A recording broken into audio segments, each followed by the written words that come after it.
I'm not teaching, I'm public learning. But hi and welcome to Learning for the Life in the UK test part 105, the right to vote. Why are you doing a bit standing over? And if you participate in standing over, it's at your own risk.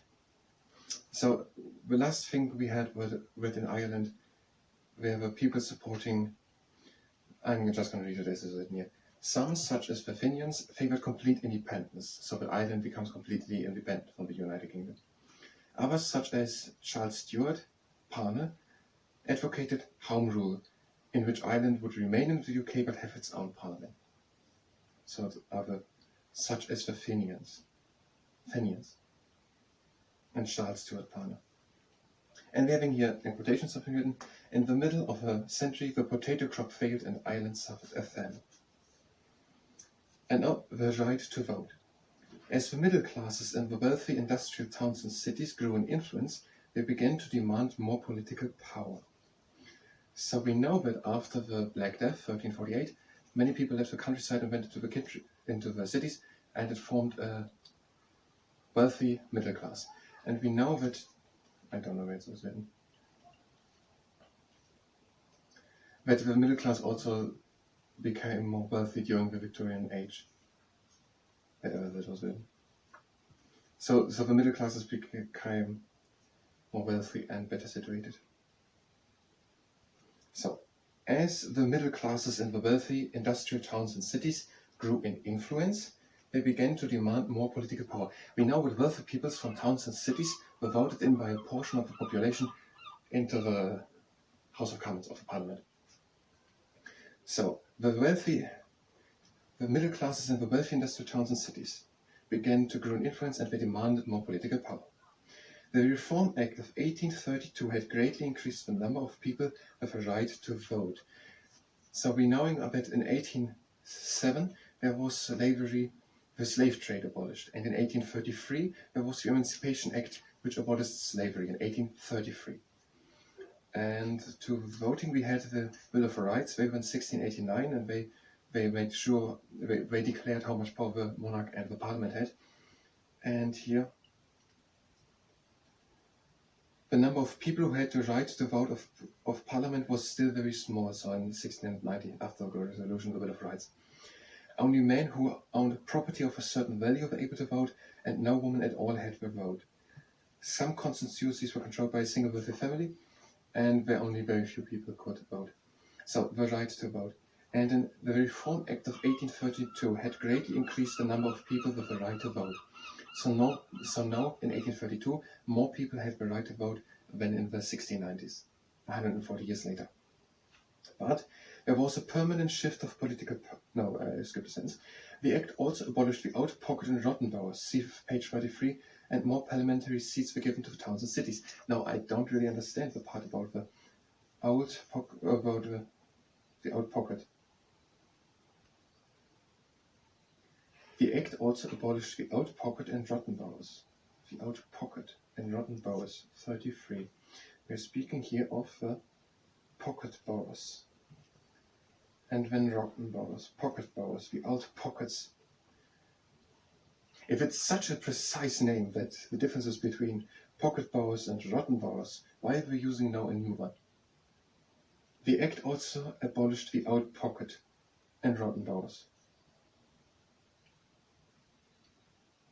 Pocket boroughs and rotten boroughs.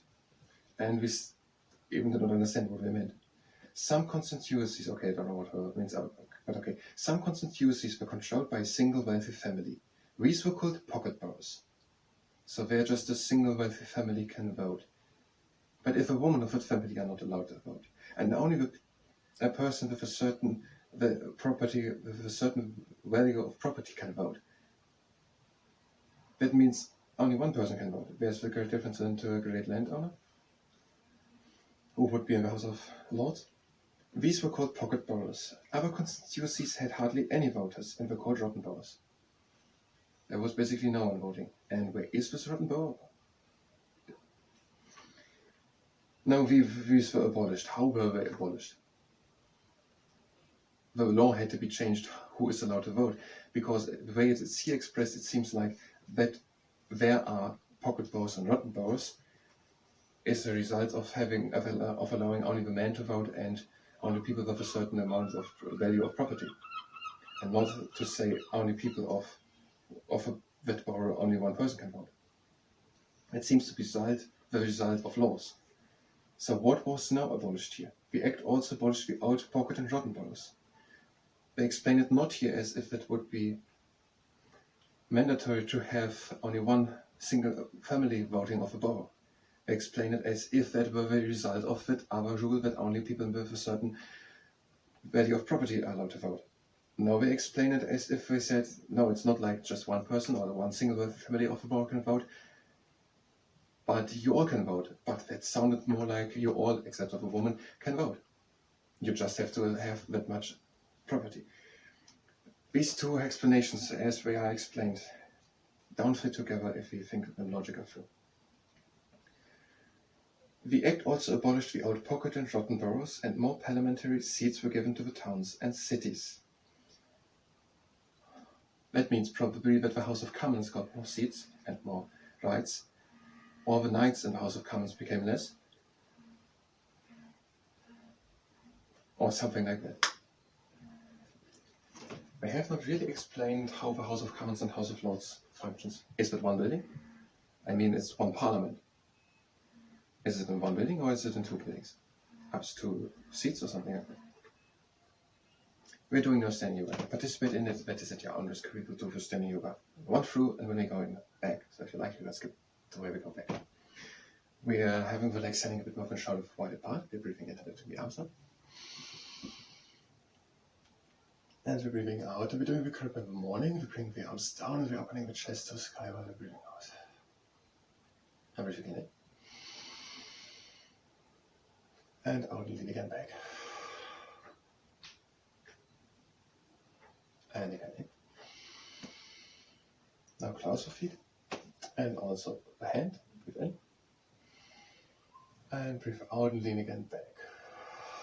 The read in moment. And breathe in into the middle again. And breathe out again and lean again back. And breathe again in. And out. Now a little bit of a warrior. That's a very short yoga. We toes up on the outside, bring it to there. We're breathing in and lifting the arms up. And we're breathing out and we're sliding in front and we're bending the front leg. Now breathe in. And breathe out and lean over. And go. And breathe again in. And out back into the warrior. Breathe in. And out, we're going back. Taking hold of the leg. And we're breathing in, we're straightening the front leg. And out, we're sinking and out. And breathe in. And out back into the warrior. And breathe in. And out, extend the warrior from that leg. And now to the other side. We are breathing in, the toes are pointing in these directions. We're breathing in and lifting the arms up. And we're breathing out and bending the front leg. And breathe in.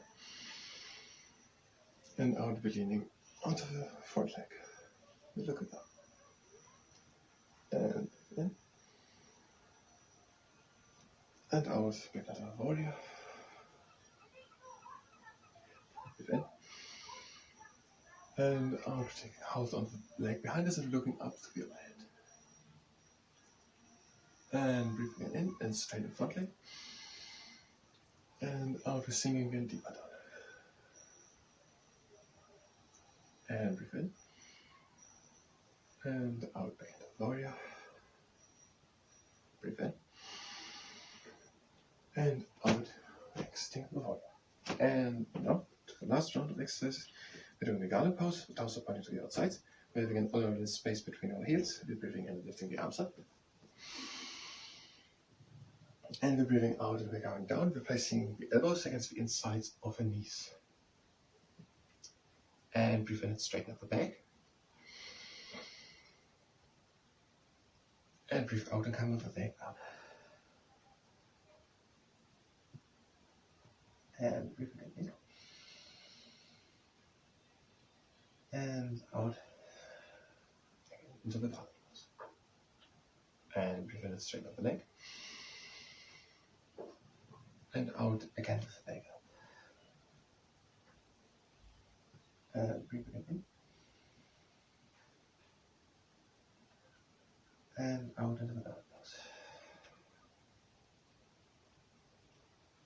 And breathe in and straighten up the leg. And out, coming slowly up on one straight line.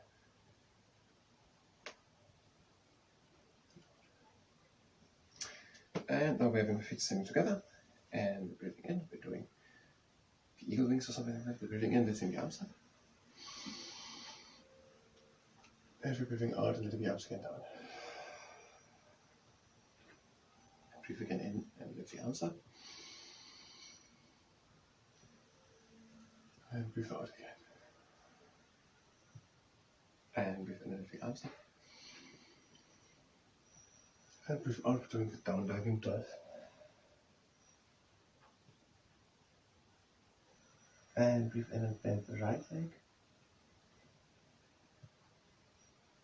And breathe out, both legs straight, and breathe out and straight only the right leg. Breathe out. Now breathe in, straighten both legs, and breathe out and bend the right leg. And breathe in, straighten both legs. And out and bend the left leg. And breathe in and straighten both legs. And breathe out and bend the right leg. And breathe in. And out and just stretch both legs at the same time. And breathe in and come halfway up to the back and make a straight back. And out and again down. And again in and come halfway up. And out and down. Now breathe in and we're doing the up dive swan. And breathe out. So I was standing over, and I think it was, I said 105 is about 150. And it is always almost necessary to be able to explain things with your own words, and we can't do that. The Act also abolished the old pocket and rotten boroughs, and more parliamentary seats were given to towns and cities. Let's just formulate that differently. No longer there were rotten boroughs and pocket boroughs where only a few people could vote, but the parliament was giving more seats to the towns and cities. If you think through it, there were wealthy people and knights of towns and cities in the House of Commons, and bishops, great landowners, and the nobility in the House of Lords. That seems to mean that the House of Lords gets less seats and the House of Commons more seats. And more seats seems to mean that if they are voting, they have more voices or more votes because they have more seats. We have more people in the House of Commons. There was a permanent shift of political power from the countryside to the towns, but voting was still based on ownership of property. This meant that members of the working class were still unable to vote. There was a permanent shift of political power from the countryside to the towns. What does that mean?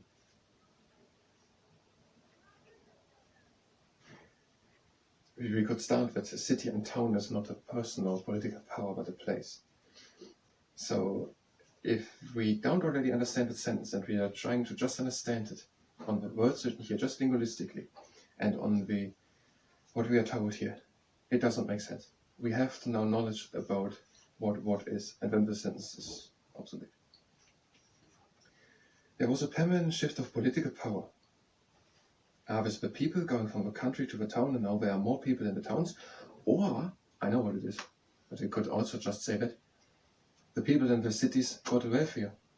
And because we got wealthier, there were more people were eligible to vote because it was based on property, the people in the cities got wealthier, they had more property, more people in the towns could vote. And the people on the country, they did not get wealthier, they did not have the industrial revolution. The people in the country, or yes, also for agriculture, but it still was not the same.